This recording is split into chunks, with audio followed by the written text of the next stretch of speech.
out, and it just took me back to the very first, my earliest childhood memory. And it's not my earliest wrestling memory, it's literally my earliest childhood memory. I was in the mountains of Virginia. My great grandfather was 93 years old, never spoke to anybody, and was the meanest cuss that I've ever met. But one day he had the television on, and this man who couldn't stand on his own pushed himself up out of a chair, shook his cane at the television, and said, "That GD Ric Flair!" And that was, I think it was 1976. Ric Flair came on, and he was good friends with Blackjack Mulligan. Blackjack Mulligan had this beautiful cowboy hat. He was very proud of it. Willie Nelson had it made for him. So it was a gift from Willie Nelson. Well, Ric Flair comes out and just shreds that cowboy hat. And that is my earliest memory. And just seeing that 90-year-old man who never spoke or showed emotion of any kind to get up out of his chair and cuss somebody like that. I mean, it made him feel something, you know, and right. I've been hooked ever since. And that was Jim Crockett Promotions, NWA, you know, pretty early on. Stan the Man? Well, this one's easy. My dad made me watch wrestling. That's good parenting. Yeah, because he was old school NWA, WCW, and he made me watch WCW, 605, TBS, you know, Saturday night. And I just kept watching it. I'm like, yeah, this is pretty cool. I could probably, you know, get into this. And then, you know, as I grew older, I started getting into, you know, WWF at the time. But to backtrack a little bit, my dad will go to Blockbuster and just grab all of the WrestleManias. Nice. And even though if there wasn't no wrestling on the TV that night, he always had that VCR tape. Right. And we'll pop in WrestleMania 3. That's like my earliest, you know, memory. And then it just been going on up until now. And then I always knew about the NWA in the title. I think I got more into it in the TNA version of it. And then even there, I would start doing all my history on the title. I'll you know, backtrack all the way to 1930s, the 1800s, and I'll write everything down in notebooks. Wow. So I'm kind of like invested for the long term. You should be ready for Cage Match. I know, right? Okay, so I'm not sure if I told this story before, but I'll go ahead and say it again. My journey to wrestling started at a very young age, just like Don. Camera stopped, so let me change the battery real quick. And these batteries, I just bought them, but they're charged last for like about 10 Is it still minutes. recording? That's still recording. Okay, yeah. Cool. And that's fine. I mean, yeah. That's just a Twitch stream that I'll navigate over to Facebook later. I mean, YouTube later. Okay. All right, so where were we, guys? Thanks for watching. Talking about when you were first hooked. All 0 of you watching right now, but they'll watch later. They'll watch it on YouTube. Sure. I don't think it's recording. One more thing. Sorry. Okay. So my journey to pro wrestling started a lot like Don's, sitting at home watching pro wrestling. I had an older brother, 6 years older, so he was very much into WrestleMania, Hulk Hogan. This was right around the time of WrestleMania 1. I don't think we ordered WrestleMania 1, but we certainly got WrestleMania 2, and we would watch Saturday night's main event leading up to that. Well, we were kind of well off growing up. Like, we were the first family to have cable in the neighborhood. So, yeah, we discovered TBS, and we discovered Saturday night and main event. And then they even had those other shows that would be like an hour long in the mornings early. Now, we lived in the West Coast, Southern California, so it was like 3 hours earlier. So you guys were watching out here on the East Coast. That was, 10 a.m. We were watching at 7 in the morning. So instead of watching cartoons, I'm watching wrestling. Right. That's just how it was. Yep. And then, we'd sit there and eat breakfast and then run back to the TV at 11 o'clock to watch Superstars. That was my weekend. Those were my Saturdays. But the funny part was, so we also got all the pay-per-views. And I always thought when I was little that my mom was just so wanting to give to her kids the wrestling experience, right? Because she just saw how happy it made us. But it turns out my mom used to go to the Grand Olympic with her father. And I never met Grandpa Alfred. Wow. But he would take her to the Grand Olympic to see Tolos, to see Freddie Blassie, to see Gorgeous George. Wow. And I didn't know this till many years later, but she would tell me that. I'm like, so wait, you mean my whole wrestling fandom is a genetic thing? Grandpa took you took, they actually never took me to shows. I didn't go to my first indie show until I was like 16. They came to my high school gym. But going back to wrestling, how we got into it. So we would order those pay-per-views every month, and my mom would say, very similar to that Ric Flair remark, but this time it was because she was rooting for Lex Luger. That SOB, Ric Flair, why do they always have to cheat? We're never getting another pay-per-view. And me and my brother look at each other like, oh, man. And then, of course, 2 weeks later, 3 weeks later, we're getting the WWF pay-per-view because it wasn't the Horsemen. It wasn't WCW. It wasn't the NWA. And then a week or two later, then it's the WCW NWA pay-per-view. Hey, Mom, Sting finally gets a shot at Ric Flair. Okay, we'll watch it. And again, I thought my mom was just caving in because it made me and my brother so happy. No, she was over there rooting for, just like we were. My mom would always sit there in her chair knitting or reading her little romance novels. When wrestling was on, the book was down, the knitting was down, and she was invested. And never noticed that when you're a kid, because you're just sitting there watching TV like this. Just amazed. But Mom's over there watching it just as much as we were. So my wrestling is genetic. So again, I was following the NWA when I was a kid. Yeah. When Jim Crockett Promotions became WCW, just like everyone else, I thought there was no more NWA. We find out years later, no, there were still promotions, promoting as the NWA during that time. We got to take a pause here. We'll still talk live. The Jim Crockett Promotions, everyone thought WCW was gone.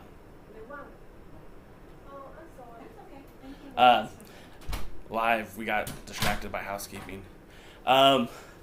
So everyone kind of thought that the WCW just assumed the NWA name and history and everything else. It was gone, yeah. And then, I don't know, I was a big fan of the UFC when it first came out. Yep. And you go back and watch those shows. The Gracies. Yeah, the Gracies and Shamrock and Severn. And that show was violent. Oh, yeah. Like, we think today UFC's really violent. No, those shows were really, really violent. Anything went, bare knuckle. People died. Oh, yeah. I will never get over the little guy fighting the big, like, Samoan dude. Mm-hmm. Maybe he was even a sumo fighter, and he socked him. The guy went flat. His legs kicked up in the air. I was like, oh, my God. I was horrified about what I'd seen, but I certainly watched the next week. And then you see Severn walk into the ring. He's got one UFC belt, a super fight belt. And he's got another super fight belt. And then he's got the 10 pounds of gold. That's Ric Flair's belt. That's Harley Race's belt. That's right. Wait, that's still a thing? But that belt is on... No, but the big gold. Right. Wait, what's going on? I was confused. And I was like, well, I got to learn more. Now, this is when the internet was in its infancy. So it wasn't like you go to YouTube and just start watching shows. You really couldn't even go to Facebook and ask anybody. You had to go and just start researching and show results, and found out the NWA actually had a website. And then you start learning about guys like Hashimoto and Steve Corino and Gary Steele and Mike Gary Steele. Right, I don't know. Mike Rapata. And then you find out about oh no, they're still running shows in Pittsburgh, and they're still running shows in Florida, and they're still running shows in Tennessee. Yeah. And you're like, whoa, this thing is still happening. And then, like, the crowning achievement for me was going to to a UPW show in Southern California. UPW was a WWE development, and then they had a working relationship with 01. So a lot of the UPW guys were going to Japan. A lot of the 01 guys were coming to the United States. So we got to see Shinya Hashimoto, who in Japan was a very strong baby face, had the epitome of fighting spirit, right? Yeah. And then you had him in the U.S., and he's like, are you guys serious? This is it? And he just made a mockery of pro wrestling. And Samoa Joe was there, and Tom Howard, for any of you guys that follow SoCal Wrestling, Tom Howard was there. And they were kind of building up towards a match that was going to be Hashimoto versus either Samoa Joe or Tom Howard. Now, that match still happened. Both of those matches actually happened. But the NWA World title was out of the picture because by then, Impact Wrestling started TNA with the Jarretts. and they had already kind of put the plan in motion to get the belt out of Japan. So Severn ended up winning the title, and then the transition happened where they stripped him and put the belt eventually on Shamrock. So that was my journey for the NWA. I've been covering it ever since. The Alliance Wrestling website, alliance-wrestling.com, we've been covering the NWA since about 2006. But I've been reporting about the NWA even before then, like I said, 2001, with SoCal Uncensored and all that stuff. So it's really interesting to me.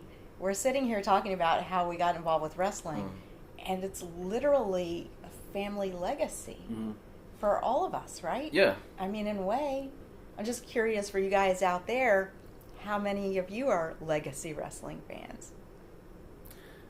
That's an awesome Yeah, point. that does make sense, because if my dad never watched wrestling, I probably wouldn't have got into it. Yeah. Probably would have been something else. And what's funny is that what's our tie? What's the tie we keep calling this? It's not a union. It's not a universe. What is it, Don? They have a universe. We have a family. There you go. So honor, history, tradition, respect, family. And it all kind of ties in. So, I mean, I think that's pretty cool. Don, that's a great point. A legacy, and we talk about the legacy of the NWA as it transitions from 71 years ago to now. I mean, during these tapings, I think we're up to November. I think, guys, November. Yeah, about November. And I mean, that's the history and tradition of something that's been 70 years strong. Yeah. That's crazy. Yeah. Lou Thesz held that belt. You know what I mean? Gene Kiniski held that belt. And it's still going. And I love that they always bring back some of those classic names like the Harley Race, Ric Flair, Dusty Rhodes. But there's so much more to that too. I mean, even modern day, right? How about Tatsuji Fujinami? How about Masahiro Chono? How about the Great Muta? Why not? Why don't we ever talk about Sting or AJ Styles or Raven or one of my personal favorites, Scrap Iron Adam Pearce? I really feel like that might be my only criticism of the NWA right now is I don't feel there's like a big enough emphasis on the modern day. I mean, Chris Candido was a great NWA champion. He didn't have a lot of time, but if he were still alive, he would have been one of the guys I definitely would have wanted to see a part of this NWA. Right. Even last year's NWA, even 20 years ago's NWA, Candido was one of those guys. Clearly, Shane Douglas wasn't one of those guys. Right. But ultimately, the NWA is what it is, and legacy just keeps coming forward. And there's a new crop of stars that we're going to see. You guys will see on TV soon. So, you guys want to add anything else before we wrap this up? I mean, I think what you're saying about the legacy, like there's the NWA legacy that the company has, but then there's our legacies, and those roots go so much deeper and so much wider, and I don't know if that's ever been really acknowledged before, and we're part of that NWA legacy. So that's really cool. I'd like to say something I saw yesterday that I'm absolutely thrilled about is I saw Crimson show up. Now, I think he was in a sort of a production maybe mode, but to see him in the NWA would be phenomenal. Yeah. Moving forward, I'd love to see him and Jax Dane maybe get into that tag team division. Speaking my language over here. I mean, are they not phenomenal? They're so good. And I think the NWA now is allying itself with tried and true pro wrestling. I mean, you can't be in better hands than that. So that was a big takeaway for me. I'm looking very forward to that. Just trying to comment on what you were saying. I think they should mix all the names. Flair, Steamboat, AJ Styles, Adam Pearce, Lou Thesz. Mix everything and bring it all as a whole to honor every period, because that 10 pounds of gold had a long journey. So to acknowledge more champions, I would like to see that. Now, they did bring in a lot of legends. Well, I guess not a lot of legends. There are legends here. For those who bought the VIP tickets for tonight's show, they're going to get to meet the Rock and Roll Express again, Jim Cornette again. And I'm being facetious because, been there, done that for me, but I know a lot of people didn't get an opportunity to do that. Right. There's a lot of people here this weekend, I keep saying weekend, it's the start of the week, it's Tuesday. There's a lot of guys who didn't get to see the Rock and Roll Express in Charlotte. There's a lot of guys, I say guys, fans, Don, fans. There's a lot of fans here who didn't get to see Jim Cornette. And I think it's cool that they're trying to bring these guys back. I would have personally liked to see Tommy Wildfire Rich, because especially in this market and what he did for Georgia Championship Wrestling at that time, his brief run really kind of exploded the territory. I would have loved to see him. I know that Stan would have loved to see Mike Rapata. Stan would have loved to see Gary Steele. That's my guy, the Colorado kid. Good old Mike Rapata. I have a love. For me, I would have loved to see Tully or Arn. I know Arn is working elsewhere right now, but man, I believe Tully is too. I think Tully's tied up with All Elite. Okay. Wow. But yeah, absolutely, both those guys would have been great. And I mean, even if they didn't appear on camera, it would have still been cool to see them in person. We kind of, on one of my earlier podcasts, ran down who was available. Like guys like Jarrett, I think he's working with the WWE now. Obviously, Pierce is with the WWE. Yeah. You can see him on TV every week. Carino's involved with WWE through NXT. So a lot of those guys aren't exactly available. But, I mean, anything you could do to bring that legacy that, Don and I and Stan are talking about, that legacy, anything that we could do to tie the tradition to the current day product, I think they need to continue to do. Yes. I don't necessarily need to see the Rock and Roll Express every week, but to see them at special occasions like the Crockett Cup. I mean, even New Japan started using the Rock and Roll Express. Yeah. I mean, everybody's using them. And that's a tag team that's like spans now from the 70s, 80s, 90s, early 2000s, 2010s. We're heading into 2020, and Rock and Roll Express are still competing at a pretty good level. Working. Yep. So, yeah, I think that's pretty cool. So I think that's going to wrap it up for us now, because it looks like we're about 40 minutes into this thing. So I want to thank Stan for being on the show.